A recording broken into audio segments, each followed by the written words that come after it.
15 شعبان کے بارے میں تھوڑی سی بات کرنی تھی۔ اس رات کے مختلف نام علماء نے رکھے ہیں: شب برات، شب مغفرت، شب رحمت، شب برکت۔ حدیث پاک میں اس کا کوئی نام نہیں ہے۔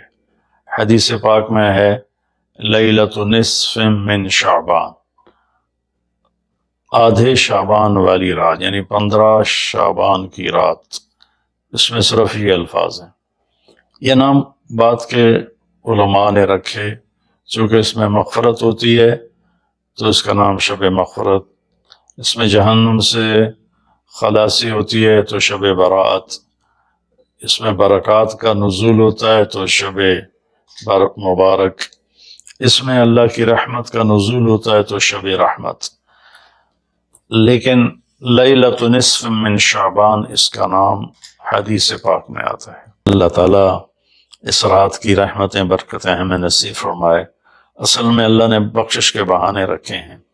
کوئی شرابی ہے، کوئی زانی ہے، کوئی قاتل ہے، کوئی ماں باپ کا نافرمان ہے، کوئی مشرک ہے، کوئی متکبر ہے،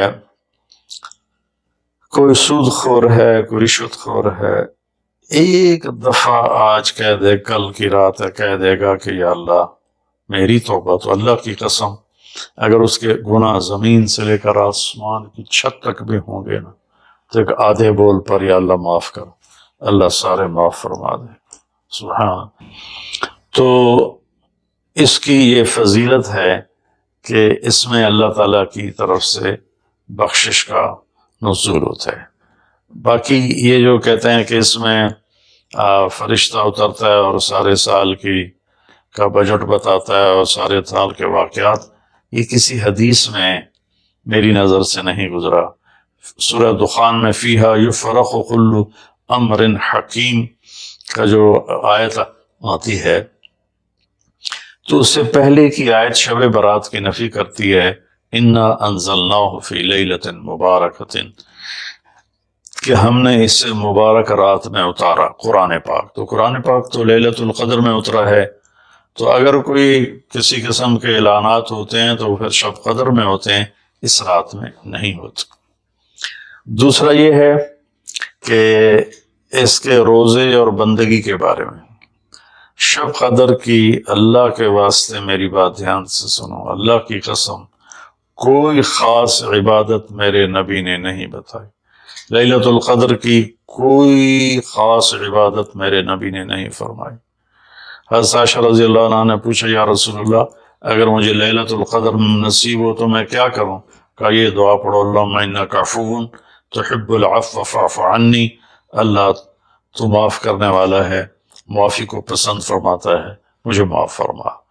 تو میرے نبی کی عبادت وہی 11 رکعت تہجد کے نوافل تھے، چاہے وہ شب قدر تھی، چاہے وہ شب برات تھی، چاہے وہ شب جمعہ تھی۔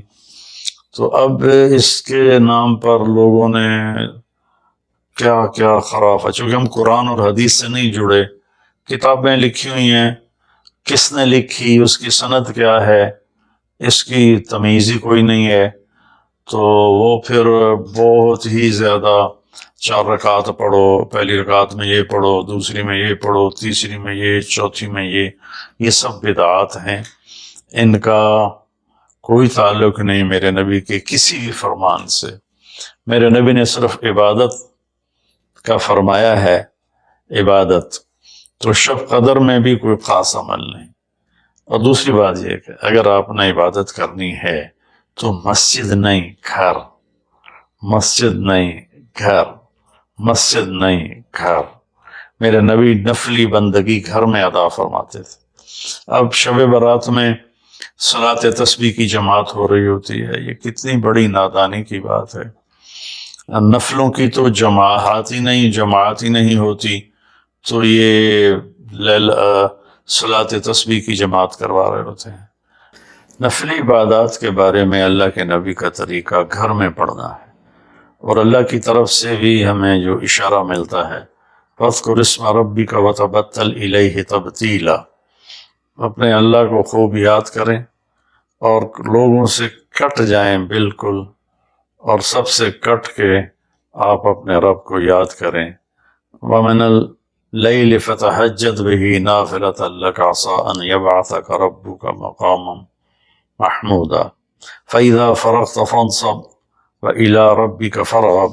ان ساری آیات کا خلاصہ یہ بنتا ہے کہ نفلی عبادات سنتیں بھی ہوں گھر میں پڑھو، اور خاص طور پر جو ایسی راتوں کی عبادت ہوتی ہے، مسجدوں میں اکٹھے ہونا اور اس رات میں جھنڈیاں لگانا، پھر آتش بازی کرنا، یہ آتش بازی تو بالکل ہی اسراف ہے اور خرافات ہے۔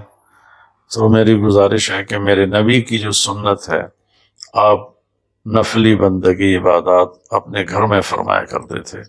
اس رات میں اگر آپ عبادت کرنا چاہتے ہیں، مسجد کی بجائے گھر کو مسجد بنائیں۔ وَجْعَلُوا بُيُوتَكُمْ قِبْلَةً وَأَقِيمُوا الصَّلَاةَ۔ اللہ نے بنی اسرائیل سے فرمایا اپنے گھروں کو مسجد بنا لو اور نمازیں قائم کرو۔ تو ہم بھی اپنے گھروں کو خالی نہ چھوڑیں، اس میں ساری فیملی اکٹھی ہو کے نوافل کا اہتمام کرے۔ مسجد فرائض کے لیے ہے اور نوافل کے لیے گھر ہیں۔ تو امید ہے میری اس بات پہ آپ غور فرمائیں گے، ناراض نہیں ہوں گے۔ تو میرے بھائی بہنوں، اس رات میں کوئی بندگی عبادت مخصوص نہیں۔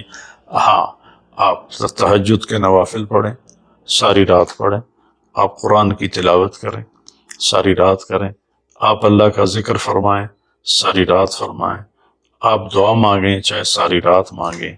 یہ مخصوص اعمال یہ ہیں: نماز، تلاوت، ذکر اور دعا، اور آنسوؤں کے ساتھ۔ اپنی کھیتی کو پانی نہ لگے تو سوکھ جاتی ہے، ایسے ہی دل میں بھی ایک کھیتی آباد ہے ایمان کی، اسے آنسوؤں کے چند قطرے ہی سمندر بنا کی طرح سیراب کر دیتے ہیں۔ تو آنسوؤں کے ساتھ نہ ہو تو کم از کم رونے والی کیفیت ہو۔ تو یہ تو اتنا سا شب برات ہے۔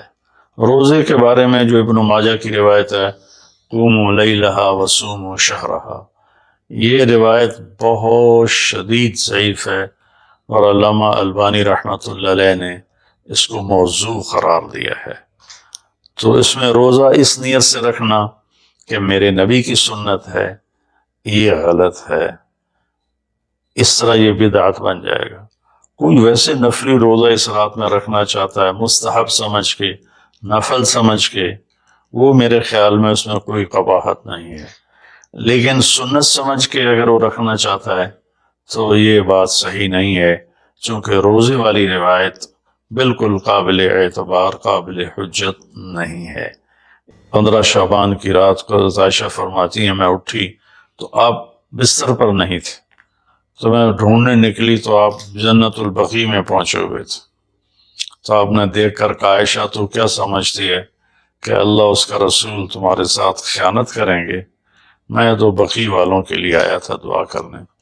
پھر آپ نے فرمایا آج کی رات وہ رات ہے جس میں اللہ تبارک و تعالی بنو کلب ایک قبیلہ ہے جن کے پاس بھیڑ بکریاں بہت زیادہ تھیں، کہا عائشہ جتنی بنو کلب کی بھیڑ بکریوں کے جسم پر بال ہیں، ان بالوں کی تعداد کے برابر اللہ تعالیٰ اپنے بندوں کو مغفرت فرماتا ہے، جہنم سے خلاصی فرماتا ہے۔